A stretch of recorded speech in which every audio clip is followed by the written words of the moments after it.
with search and rescue members, Brian and Sandy. So where are we today, Sandy? We're at the search and rescue hall that North Peace Search and Rescue has here in Fort St. John. And you just got it fairly recently? Yeah, actually, we just moved in just over a year ago. Right. The city had purchased the building and allowed us to move in. Maybe just explain for the watcher out there, where would normally all this gear be stored, Brian? Well, up until the city bought this facility to house us in, it was parked outside in the elements, in a compound over in the city works yard. Wow. So that means when it's 40 above or 40 below, that's where the equipment's at. Right.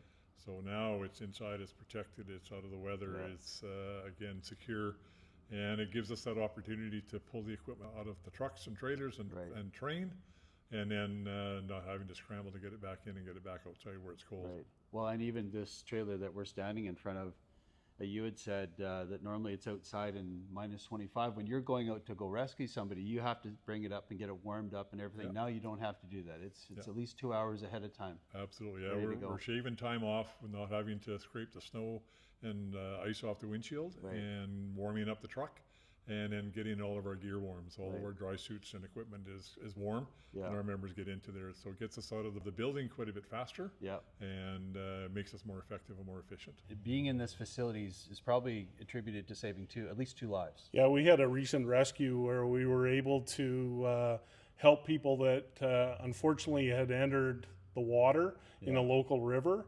and it was 25 below at the time.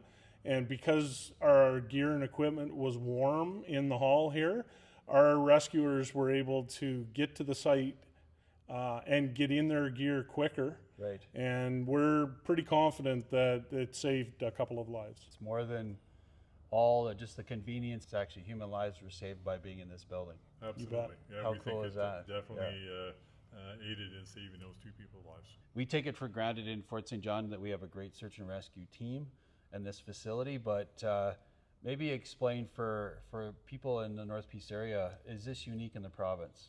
The province has 78 volunteer teams across the province. 78 teams. 78 teams, and we're one of those 78 teams, and definitely the number of teams in the north is fewer than in the south for sure, and we cover a pretty big area, but every one of those teams is important to the province. Provinces have search and rescue teams, but British Columbia kind of stands above the rest. Maybe explain that. Yeah, our 78 groups in the province really respond to more search and rescue tasks or related incidents than all the other provinces and territories combined. So a lot of it's got to do with the unique terrain that we have and the active people that we have in this province. But yeah, we're definitely busier than the other provinces and territories. Some presume that the people in the team are paid members, and that this is paid for just like any kind of emergency service. Are members of the North Peace Search and Rescue team paid, or are they all volunteers? It's all volunteer. Every one of us, every one of our members does this on their own time. And we do get some coverage of out-of-pocket expenses and meals and mileage, but for the most part, we get zero. Wow. So all the operational task hours, training hours, and then fundraising hours are all come out of from the volunteers. Yeah. Sandy, speak to that, the fundraising aspect of what you do. Generally, our fundraising, we try to do things that support the community. Yeah. So we'll be involved with things like Canada Day Parade. We saw you yesterday. Exactly. Parade, right? Or the Santa Claus Parade. Yeah. Or another one that we have coming up shortly is the North Peace Air Show.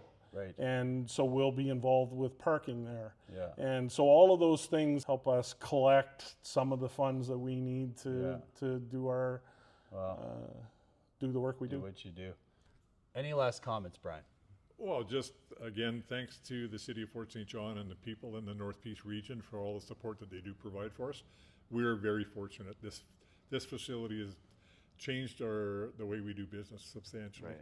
And then all the support we get in the community is every time we go somewhere, they'll say, okay, well, we can't give it to you for free, but we can take some of the money off it. So we get great support from the community. Sandy, my final comments would just be to remind people that when it comes to utilizing search and rescue, there is no fee.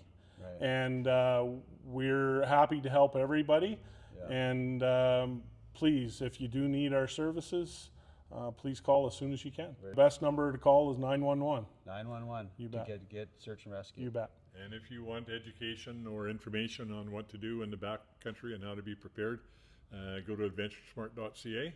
Okay. It's a national program that supports outdoor education and training, and will give you a lot of tips on what you should be taking with you and how to be prepared for the backcountry. Okay. Well, I just want to say on behalf of everybody in the North Peace area and really across northern BC, because you cover all the way up. You've said before, you've been up to Yellowknife, you've been to Yukon, you've been in many areas, but thank you on behalf of all the residents of the North Peace and beyond for what you do. We sure appreciate you, and I know a lot of us just, you're always there for us, but I don't know if you get thanked enough, but thank you for what you do. Well, thank you. Right, thanks.